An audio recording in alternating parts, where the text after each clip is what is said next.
Le but avec les mardis graphiques, c'est de faire connaître le graphisme au grand public pour que les gens comprennent mieux le métier de graphiste d'une part et d'autre part soient plus à même d'avoir des codes pour juger de ce qui fait la qualité d'un rendu graphique par rapport à un autre.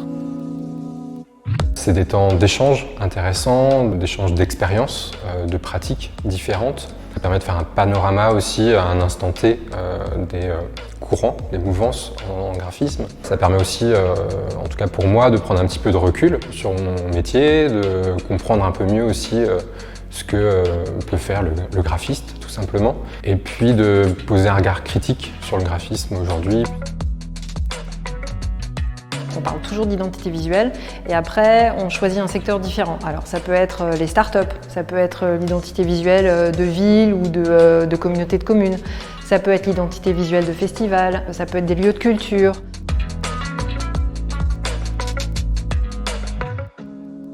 On peut écouter des acteurs et des actrices d'un projet ou de plusieurs projets graphiques qui viennent expliquer un petit peu leur vécu, leur ressenti. On nous apprend à lire, on nous apprend à compter, et on ne nous apprend pas à regarder. Une image qui est le résultat d'un contexte ne peut pas être décorrélée de ce contexte-là. Et en partageant ce contexte, comment ça a été fait, à partir de quoi on a commencé à envisager qu'il faudrait mener ce genre de projet, avec qui, pourquoi on les a choisis, etc. On comprend du coup le résultat graphique auquel on arrive. Donc oui, pour moi c'est très important de partager la culture graphique.